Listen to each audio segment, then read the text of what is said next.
Welcome to the Green Ring, and thanks for watching.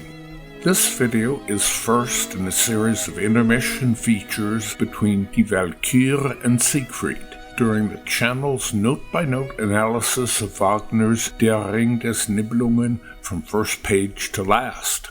Please do leave a like and or add comment, even subscribe to the channel, any of these being so vital to the YouTube algorithm which keeps this one-of-a-kind enterprise afloat. The Green Ring introduces many syntactic innovations crowded among those traditional analysis has identified as leitmotifs or motifs.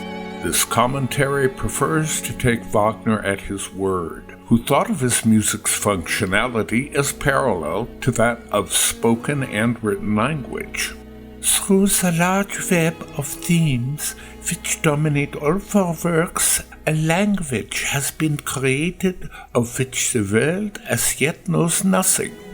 Rather than confuse the issue by adopting in place of musical terms linguistic ones, such as noun, verb, preposition, prefix, suffix, the Green Ring refers to the longest of the tetralogy's syntactic elements as morphemes, shorter constituents, modules, the shortest, cells. Since no previous analysis has recognized these elements, and as they play so prominent a role in this exhaustive analysis, special attention is devoted to them at this midpoint, giving those who follow the arguments it presents a clearer grasp both as they move forward and when revisiting prior chapters.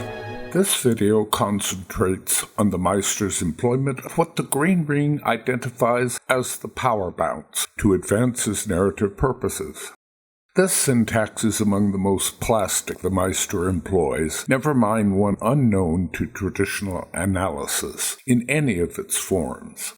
It rustles embryonically early in Das Rheingold, first as an ironic display of power when Flosshilde pretends that Albrecht charms her just prior to humiliating him. The maidens then go on to carol the Rheingold's strong allure with the module. Wotan hails his mighty fortress to a particularly dramatic example, then employs it to justify his power over Fricka. Vassholt demands payment for the giant's Titan labors with it, then asserts that wage alone keeps the peace.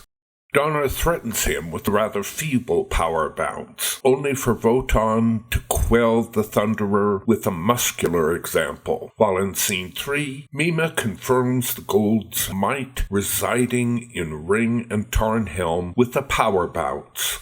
The module acquires definitive status as part of the argument between Albrecht and Wotan over possession of the ring, a conflict Loge instigates, then silently observes.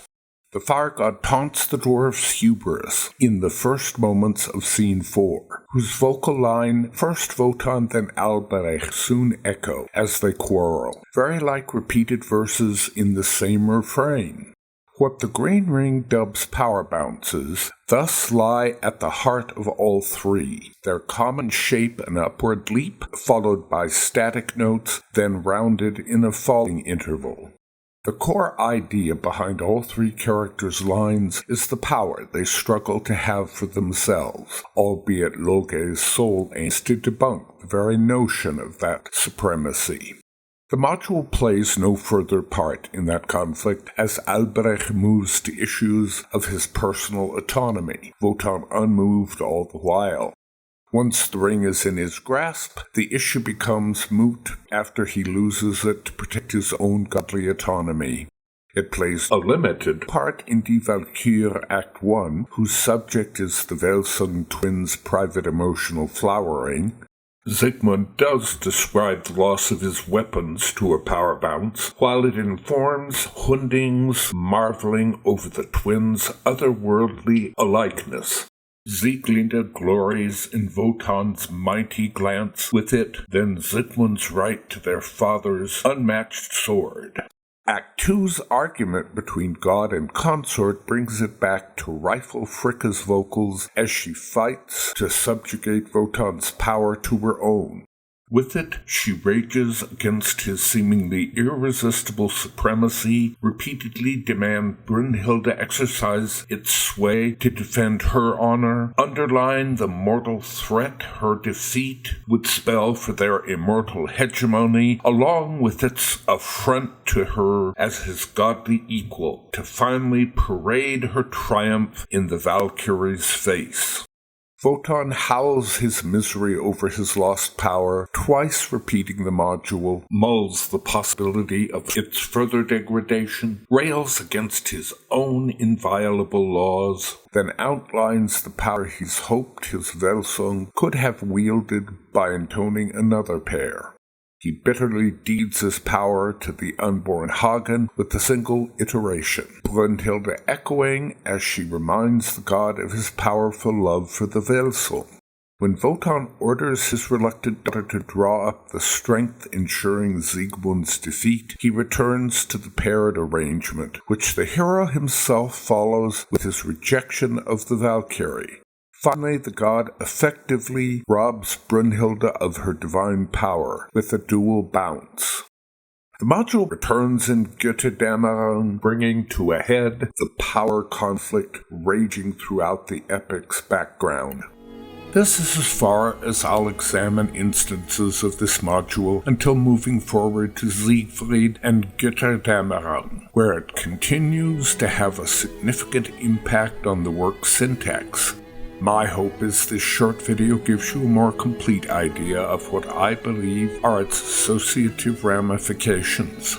Thank you again so much for watching, and do please hit the like button, leave a comment, and if you found this worthwhile, subscribe for the rest of what will be an epic journey.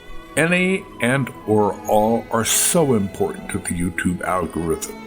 Oh, and a little donation to my Patreon account would be a huge help in completing this massive work.